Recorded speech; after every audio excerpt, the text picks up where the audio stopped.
you please welcome to the stage Gavin Collins? Hey, hello everybody. So I'd like to tell you a little bit about my career, my life, how it started, my career that is, what I do and where it's going and how it's going to shit.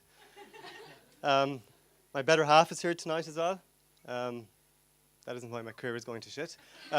Sorry, she's just here. She's my better half. She really is. She's the smart one.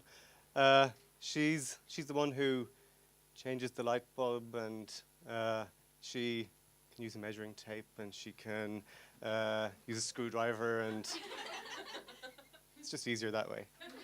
But she really is the smarter half. So she wrote her MSc in software design, and I helped her write my PhD in microbiology.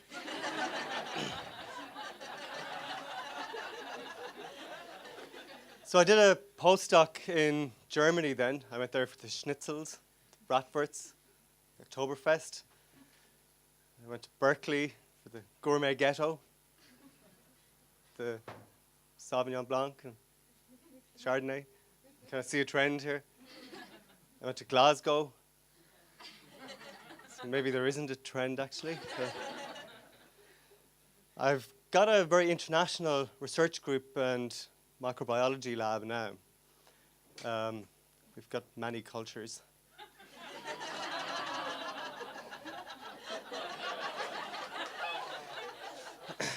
So I've got a Spanish postdoc. Had her for a while. She's actually leaving now, but it's funny. We talk about these people like they're our pets or we own them, and same with the PhD students as well. I mean, it's not really the case. We all respect each other, and the research wouldn't work out otherwise. So I've got some PhD students from Spain and Italy, and one from Napa. Brought her back from America. Wanted an American one. Yeah. The Ukraine, from Croatia, China, Portumna. So we've got an international lab, and it's great because we can take pictures of our lab and we can tweet them, and we can join this international resistance against Brexit and Trump, and we can say, hey, we've got an international lab. Science is international. Because that's going to work, isn't it? So I've got this international group, right? And whenever I can't find them, first place I just look is in the 37-degree hot room in microbiology. They're all just huddled up in there. It's the warmest place in Galway. They turn on the Bunsen burners in the lab just to stay warm. So getting really worried about safety now as well. Some communication problems in our lab, I think, sometimes. Mostly because of Spanish researchers. Sorry if there's any Spanish people here. They're actually brilliant researchers, but Excel shits. Our Microsoft Excel sheets.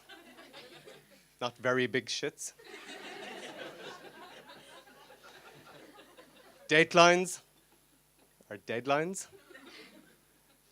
Octavi, student from Barcelona, who's submitting his abstract to a conference. Hey, Gavin, I've got a Friday night dateline.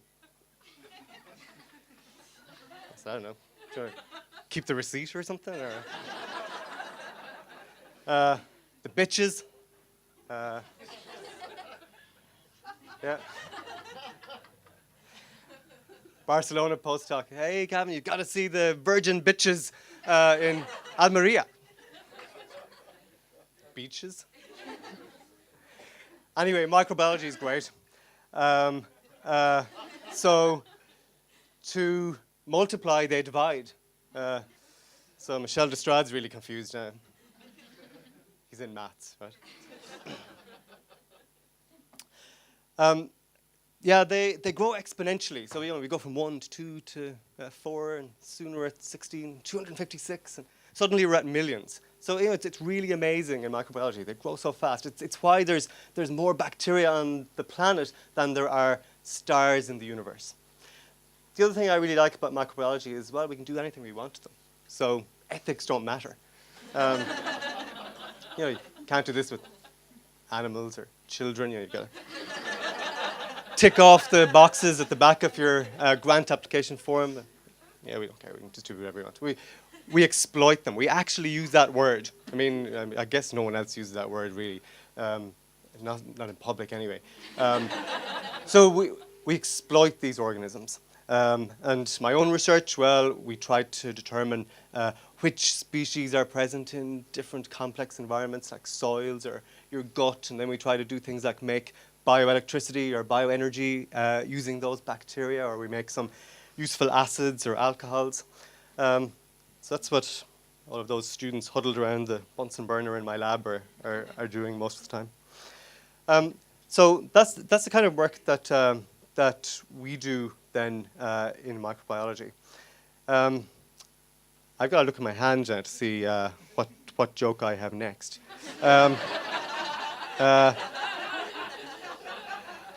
Oh yeah. So one of the things we do is genetic engineering, and well, they actually kind of genetically engineer themselves. They kind of have a sort of sex. Yeah, bacteria have sex. If you didn't know, bacteria do have sex. So I want to talk to you about bacteria having sex. So I'm actually going to... got two guys to help me. Podge and Raj or leprosy. I mean, you know, if you think about it, like a bacterium is what, like 2 or 3 microns in size, like 10,000 times smaller than a €1 coin.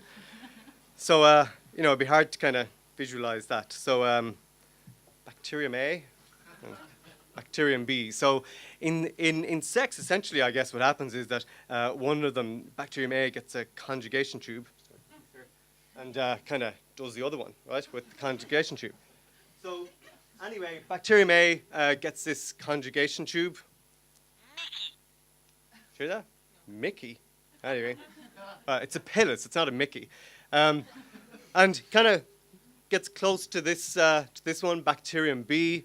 Let me tell you where you can stick that. Let me tell you.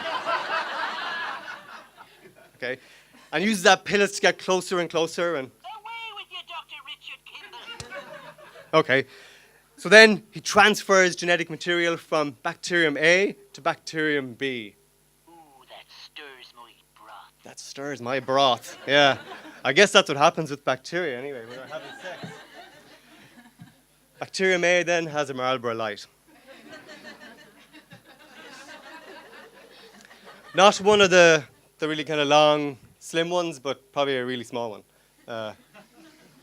Like a micro Marlboro. You can't prove I'm wrong because you'd probably need scanning electron microscopy or something to determine whether that's the case. But you know, this bacteria having sex, it's one way that they can spread antibiotic resistance. And this is a really important topic in microbiology. I was at Open Day for the university last week, and I was telling this lady about the hunt for new antibiotics, and that's what we're trying to do. She was horrified. She said, look, I mean, I understand that you're overusing antibiotics. Why would you want new ones? And I thought, okay. But I guess, you know, this does speak to the big misinformation and the misinformed relationship people have with bacteria, with problems in microbiology. You know, I kind of blame schools, maybe. Well, when we were in school, I guess we were afraid of germs. I was complicit in bullying a whole family of children. We didn't want to touch them because they had germs, and we wouldn't touch their stuff in the cloakroom. And I'm not proud of it, but kids are mean, I guess. But generally, I think society's afraid of bacteria. You know, and you know, the news is to blame, fake news, and all that. You know, I see some stories like this one. I think it was in the Daily Fail, and it said, "Oh, there were more bacteria on a train seat than on a toilet." I thought, yeah, duh, of course. I mean, nobody cleans a train seat after people go to the toilet on it.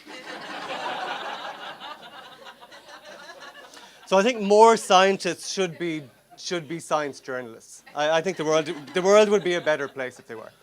But anyway, toilets, right? I'm getting more and more interested in international development and sanitation. And we're now getting involved in interdisciplinary research in Zambia and Italy between social scientists and us, the hard scientists. But we want to get to the bottom of sanitation.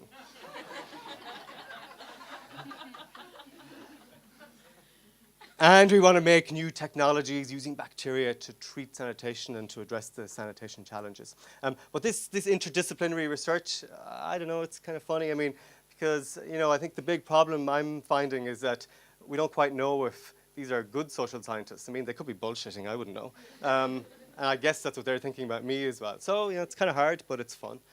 And then lastly, well, it's kind of a new challenge that we've encountered now in this research, and that is in Zambia, where we're taking some of our samples. They've just made a new law saying that you can't take samples of shit from the country. There's like a €50,000 fine and or imprisonment to take shit out of the country. They're taking the piss.